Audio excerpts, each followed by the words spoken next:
Angie Ecklund. I taught at Hunter College for about 10 years.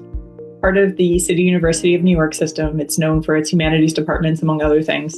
And it has a very highly diverse set of students in terms of age, background, educational goals. One thing I really love about the students there is how well they respond to a challenge, often in unexpected ways. There was never a dull class period. I taught classes in the English department, mainly in literature, but also literary theory and writing courses. Literary theory, which is the course I'm going to talk about today, was a 300 level course. So the students were mostly upperclassmen, juniors and seniors, a couple of sophomores, and there were a fair number of English majors in there. But the class also fulfilled a general requirement, so there were some non-majors.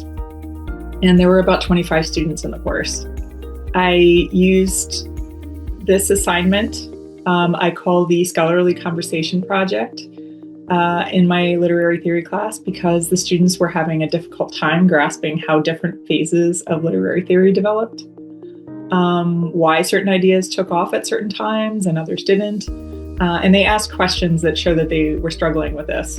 When we read isolated pieces of theory, even with the essays that contextualized them, it felt like we were doing more of a great authors tour of literary theory rather than getting a more nuanced understanding that ideas develop at particular points in time in response to other ideas and events. I wanted to take them into the weeds a bit and have them do some exploration on their own. I wanted them to see literary theory not just as a set of isolated spots of brilliant insight, but as an array of conversations in a community in which hundreds or even thousands of voices take part. This sounds like a large undertaking for undergraduates, but when you break it down into smaller parts, it becomes quite manageable, actually. And I'd stress that this assignment is teaching students to observe aspects of the scholarly conversation, not having students participate in that conversation yet. So it's about observation. And so that takes a little bit of the pressure off. The other thing I'd noticed was that students were losing their sense of what a journal was and what a journal article was. And it seemed to me that these vessels of expression have been and continue to be vitally important to literary theory and criticism. It had been clear enough to students when I was an undergraduate, and we mainly worked with print sources. But in the transition to electronic databases and internet searching, that distinction has been kind of lost. So students didn't understand the purpose of a journal or why it mattered which journal something was published in. And they didn't understand why they should include that bit of information, the journal title, in a citation. The significance was lost on them, and it was kind of an empty performative measure to include that journal title.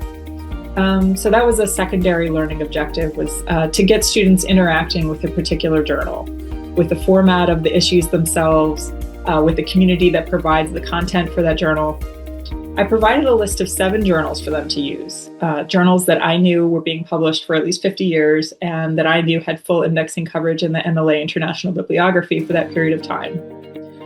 If you're using this assignment and you want to exercise a bit more control, you may want to assign your students a particular journal or, one of 2 journals perhaps. Or if you want them to explore beyond the details available in the database, you could provide them with a custom list of appropriate journals that are available at your institution in full text. 2 of the journals on my students list were actually available for them to look at in print in the Hunter College library, but every single student chose to look at the journals via the database. And that really did surprise me that, to me, it seems so much easier to look at the print. But and they have to master some basic database searching skills in order to be able to look at them electronically, but that's what they all chose to do. They need to be able to facet search by journal title and also to sort or narrow by publication date. These skills are, of course, crucial to research in any academic database, not just the MLA International Bibliography or even within the humanities. Having students look at trends in the MLA Bibliography's indexing and titles for the journal articles is the shortest version of the assignment. I put them in small groups of 2 to 3 students, and I give them a week's worth of in-class time to work on the project. So I'm available, I'm there to answer any questions as they're working. And then they need to communicate outside of class in order to organize their presentation that they're going to give back to the rest of the students. I have them retrieve in class, sit at the computer, retrieve a set of records by doing an advanced search for their chosen journal's title in the journal title field. And I have them limit the publication date to the first year of the first decade that they're examining. So I started with 1950. Make sure that the students know how to click through from the results list to the full record. At first, they should just take notes and discuss what they're seeing, making sure that they have a good understanding of what they're looking at. As they look at the subjects being written about in the later years, 1960, 1970, 1980, 1990, and so on, trends and revolutions will start to jump out at them. For a journal like American Literature or PMLA, they may make observations about the types of authors under study, their gender, their race, nationality. Many of the authors' names will be familiar to them. Mark Twain, Herman Melville, Henry James. They may notice an expansion of the authors being studied over time. There will be more authors whose names are unfamiliar as time goes on. They will also notice shifts in terminology.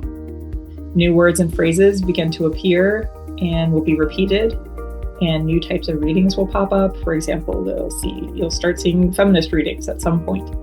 Looking at a journal like African American Review, which was previously published as Black American Review, and prior to that as Negro American Review, they'll see a dramatic shift in terminology, even just in terms of how the field identifies its own focus. In a journal that has a narrower focus, like the Keats Shelley Journal or Shakespeare Quarterly, the students will probably be more likely to observe changes in the types of articles being written. And they may notice articles being written in direct response to earlier articles in the same journal.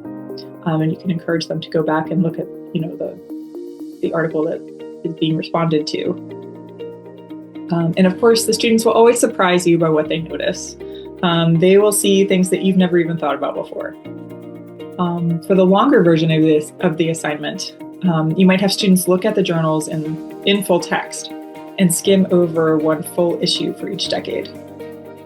And encourage them to look especially at the peripheral writing, the writing justifying the dedication of a special issue to a particular topic or literary work, for example, or the commentary explaining the rationale behind a change in a journal's area of focus. Sometimes they expand in focus, sometimes they narrow, sometimes they're just changing the title and there's a rationale behind that. The assignment gets students thinking about the way a journal can represent a community of study, a set of people studying the same subject. Observing that journal over time can reveal a lot about how scholars influence each other and respond to larger trends in scholarship. My students also became more adept at using academic databases for research, and I think they became a lot more confident in their ability to understand what they were looking at in the database. Their initial reactions to this assignment varied. The assignment takes them out of their comfort zone, and some enjoy that a lot more than others do. We spent a class period in the library where a librarian demonstrated how to navigate to the MLA International Bibliography and how to perform the types of searches that they would need to do. Assigning students the MLA's course, Understanding the MLA International Bibliography, will also prepare them for the type of searching that they'll need to do. It helps to stress that this assignment is mainly about generating observations and questions that can't necessarily be answered within the parameters of this assignment. They know that I don't expect them to understand all the whys. I want to see them noticing patterns and starting to wonder about them. And I also want them to have a chance to air questions about anything they don't understand about research and databases, about journals and publishing. By the end of the assignment, reactions were more universally positive to the assignment. They appreciated the opportunity to explore without having a paper due at the end. They also, and in the end, really appreciated working in groups, although they kind of questioned that in the beginning. Approaching an unconventional assignment as a group takes some of the pressure off each individual.